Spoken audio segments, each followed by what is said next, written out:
Nepali Ghost Story and Incident has become a channel called Tricon Tales.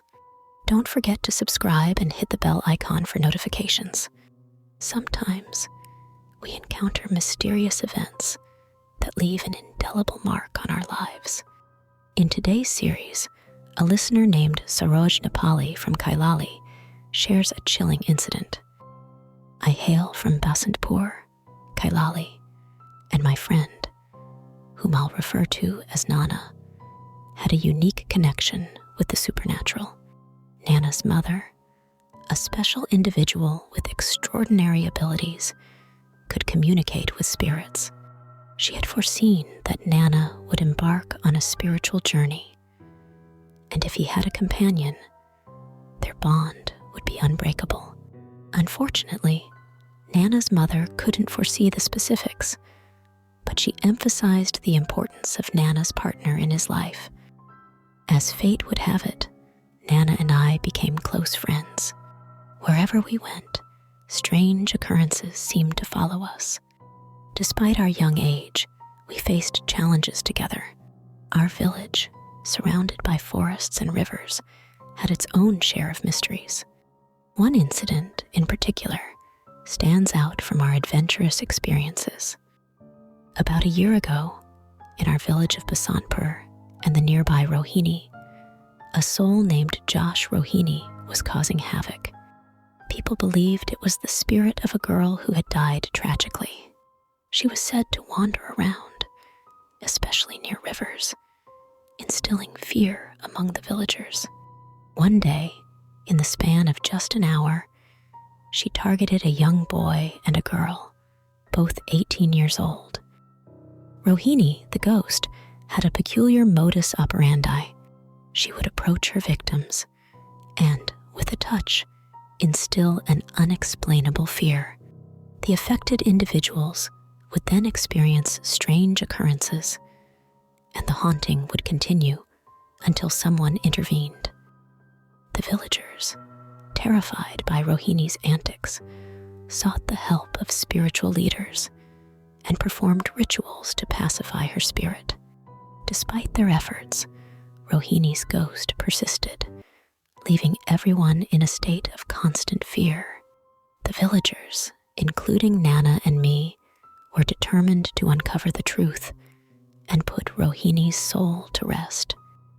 Our journey to unravel the mystery led us deep into the heart of the village and beyond.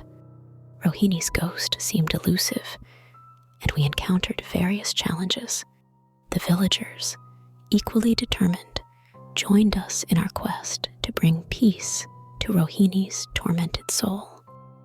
The tale of Rohini's ghost continues, with each passing moment bringing us closer to uncovering the secrets that bind the living and the dead. Stay tuned for the next installment of Tricon Tales, where the story unfolds and mysteries deepen. Rohini's plight persisted despite various attempts to ease her spirit. She had endured beatings, and rituals were performed on her lifeless body, including the worship of her udder.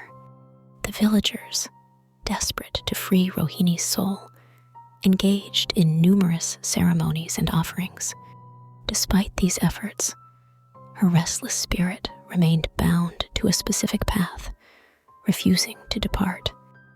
On Saturdays, a peculiar routine unfolded in the village.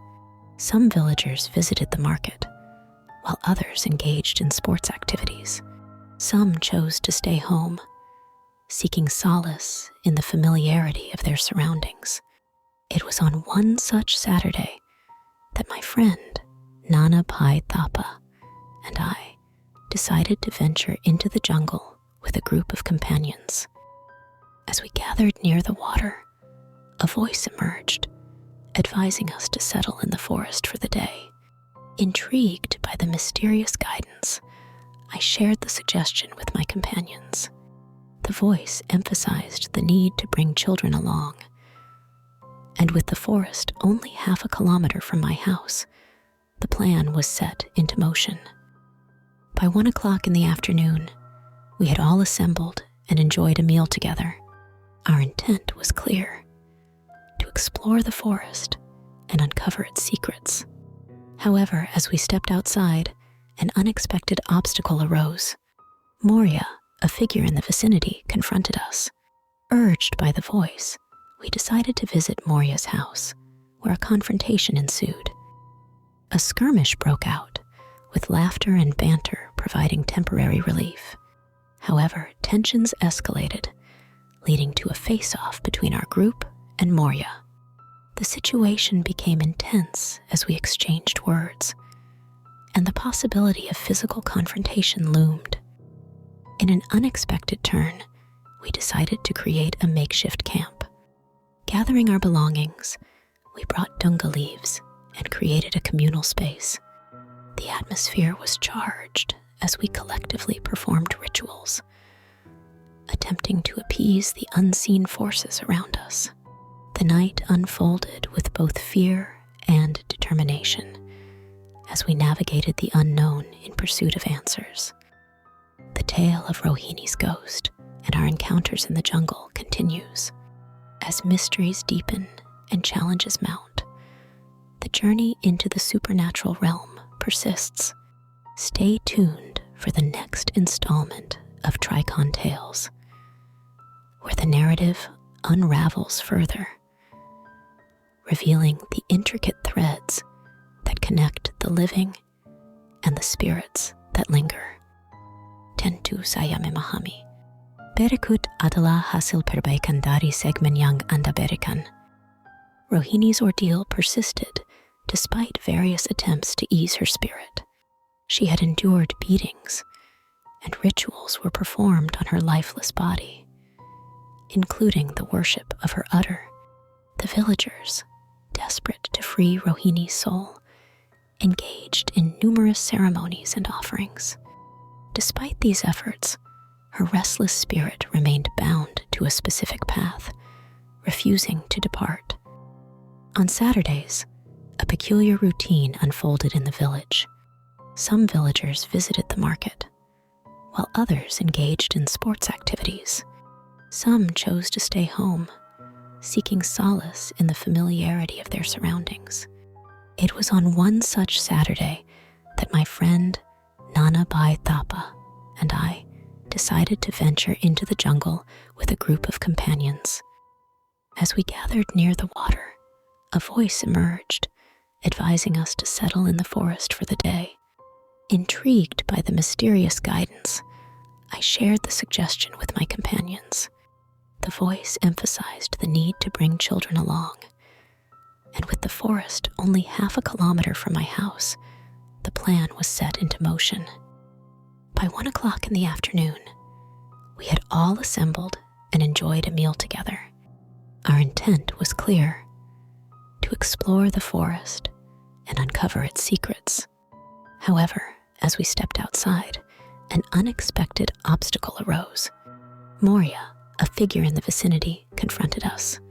Urged by the voice, we decided to visit Moria's house, where a confrontation ensued.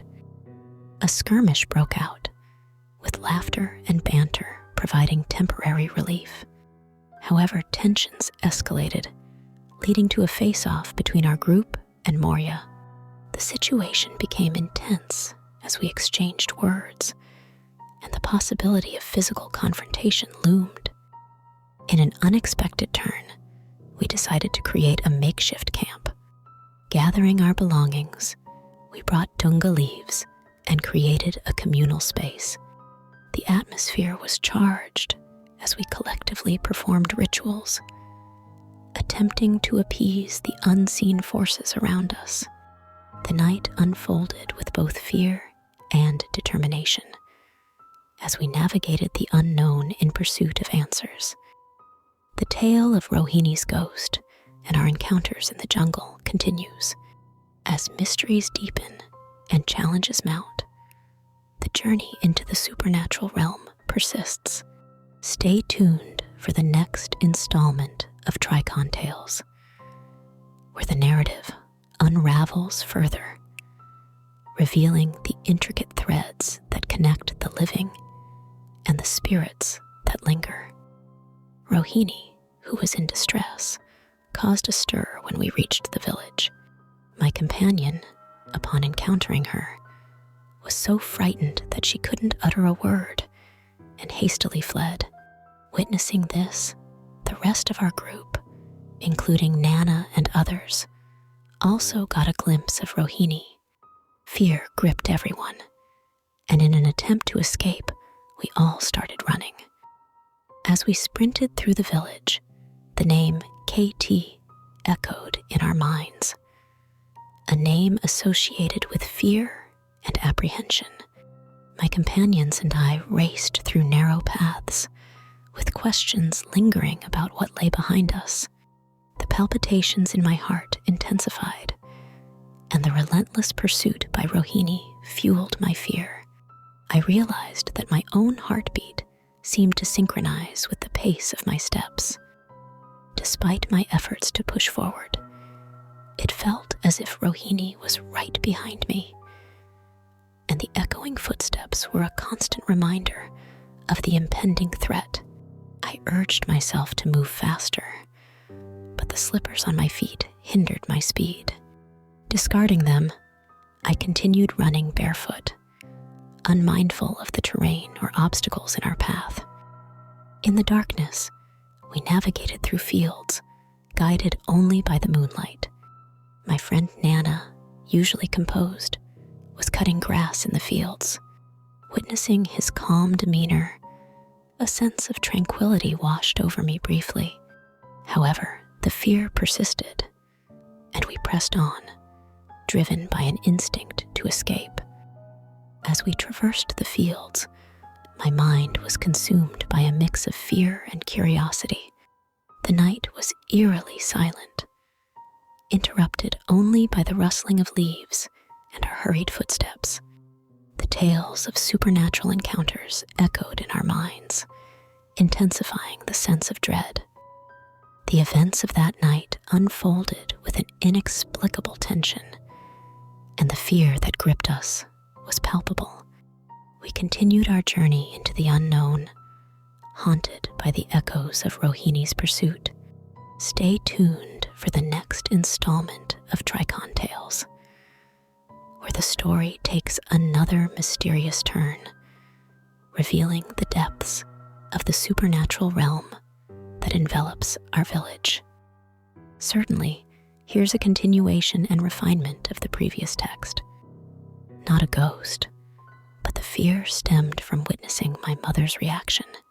The unease I felt was not related to supernatural occurrences, but rather a consequence of my own actions. I hadn't removed my slippers, and the sight of my mother's cherished plate covered in cotton intensified my distress. It had only been a week since I had placed my mother's plate, and the guilt weighed heavily on me. Under this stress, my mind was consumed by thoughts of the slippers and the potential consequences. Seeking solace, I asked my companion to settle down. As I contemplated changing my slippers, I felt a growing anxiety. I explained to my friend that the slippers were not in good condition and needed replacement. Amidst this discussion, my friend Nanala, known as Sonu, made a suggestion. He proposed that if there were any supernatural entities, it would be better to encounter them first. With this rationale in mind, my friend Nanala became the first to approach the pot. As we opened the room, 5 of us, including my sister-in-law, followed my mother. I retrieved the slippers from the bag that remained in the car and spread them out on the bed. My friend Nanala Sonu bravely approached the pot. The idea was that if there were any spectral presence, seeing it first would somehow mitigate its impact. My mother, with a smile, gestured for everyone to come closer. The situation, however, took an unexpected turn when my mother was the first to witness something unusual. She called us to come home immediately. I became numb after that revelation. We rushed back home, where where my sister gathered everyone and recalled stories from the past. On that day, the fear and shock were overwhelming, and I couldn't bring myself to share the day's events with my mother. I led her to the forest without uttering a word, unsure of how to explain or seek forgiveness. Little did I know that a similar incident would repeat itself in the future. Days later, my friend's sister, engaged in cutting grass in the forest, encountered a presence that felt like Rohini's ghost. The news of this encounter reached my friend, and he hastened to my house. The atmosphere was tense as he narrated the incident, and we decided to visit her sister's house to investigate further. Upon reaching her sister's place, we were greeted with a chilling sight. Didi, with wide eyes, pointed to something ominous above her house. The house, where my mother had brought Haru, Pal, and pillows, now served as an eerie dwelling place. The events that unfolded that day left an indelible mark on us, deepening the mystery surrounding Rohini's ghost and the inexplicable occurrences in our village. Stay tuned for the next installment of Tricon Tales, where the narrative continues to unfold. There were 2 cows and 4 people present. Aunt Haru had recently arrived, accompanied by someone known as so-and-so. It seemed that my grandmother had brought Rohini to the place that was believed to be haunted. Despite the common perception of Rohini as a ghost, my grandmother, present in the house, insisted that Rohini was not a ghost. She was whispering something to her only friend. Intrigued by the mysterious events, Rohini abruptly stood up and left the room. My sister, who was aware of the unfolding situation, signaled that I should follow her. In this enigmatic setting, my sister, my husband, my companion, and my friend's sister accompanied me as we ventured into the jungle. As we proceeded through the jungle, the atmosphere became increasingly eerie. Rohini, being the subject of speculation about her being a ghost, seemed to have an inexplicable connection to the place. The darkness intensified, casting an otherworldly pallor over the surroundings. It had been a few days since my companion had brought me here, and so far, I had not witnessed any sign of Rohini's ghost. I pondered the mysterious circumstances, trying to make sense of the situation. My companion reassured me, emphasizing that I was the one who understood the dynamics of the situation. Suddenly, our journey through the jungle took an unexpected turn. I sensed an attack from my companion, causing fear to surge within me. Despite mustering some courage, I soon found myself ensnared. My sister, recognizing the situation, intervened and directed her attention to the tree where Rohini's ghost was believed to be present. There, we discovered a peculiar sight. Rohini's ghost, or the entity perceived as such, had a distinctive feature, a cut on the tree trunk. My sister, with a compassionate gesture, approached the tree and whispered something, seemingly seeking forgiveness for the spirits that resided there. In the midst of the mysterious encounter, a small voice emanated from the tree, like a plea for mercy. The atmosphere was charged with an otherworldly energy, and we felt the presence of something beyond our comprehension. The quest to uncover the secrets of Rohini's ghost continued as we delved deeper into the enigmatic occurrences in the jungle. Stay tuned for the next installment of Tricon Tales, where the narrative unravels further, revealing the interconnected threads of the supernatural realm that envelops our village. Her voice echoed, "Chikia, Chikia," as she gazed at the tree. Fear enveloped me as I stood there, watching every movement.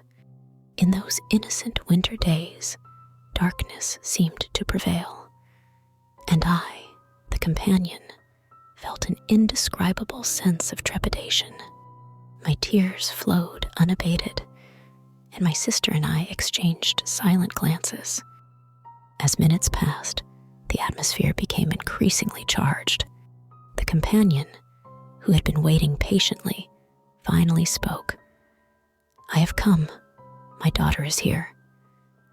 The tree, standing tall, bore witness to the unfolding events. Chama, with a turn of her gaze, revealed the soul of Rohini being tormented by the alleged ghost. A profound silence hung in the air. The soul of Rohini seemed to endure abuse from the supernatural entity. My sister, with determination in her eyes, opened her eyes forcefully. Overwhelmed, I succumbed to unconsciousness, but my sister's resolute efforts brought me back. Witnessing my sister on the brink of drowning, she reached out without hesitation, extinguishing the supernatural attack. The situation shifted, and as the threat dissipated, we were left grappling with the aftermath. Desiring to leave the past behind, I was guided home by my sister. As consciousness returned, I found myself in the midst of it all. The events unfolded as my sister recounted them. My husband, too, affirmed the occurrences. Some memories lingered, and in the days that followed, we collectively tried to make sense of the inexplicable. The tree, a silent witness to the ordeal, stood in the clearing. The saga of Rohini's ghost unfolded with each passing day, revealing a connection between the supernatural and the tangible world. Stay tuned for the next installment of Tricon Tales, where the narrative deepens, shedding light on the mysteries that intertwine the realms of the living and the spirits. Dress Akehi. Everything related to the curriculum, Rohini, all the paths, all the people are amazed. It became evident that Rohini wasn't the culprit. The question lingered. Where had I gone? All pieces of the puzzle gradually fell into place. Rohini had merely borrowed the body, leaving it behind. Raki Shanti Puja was conducted, employing various rituals and ceremonies. However, regardless of the kind of puja performed or the fire invoked, Rohini retained her hold on the soul, reveling in her newfound existence. All attempts to appease her through puja seemed futile. No matter the time of day or the setting, Rohini's fear permeated everything. It became apparent that the once fearful cow had now been liberated from Rohini's haunting presence. The soul, like a river, had found its way, creating a stark contrast to the days when Rohini's fear loomed over the village. Days passed, and Rohini's ghostly presence gradually faded. No longer did she appear near the village or in the surrounding areas. The fear that once gripped the village seemed to dissipate, and life returned to a semblance of normalcy. My friend Nanala, however, continued to avoid me, maintaining a distance.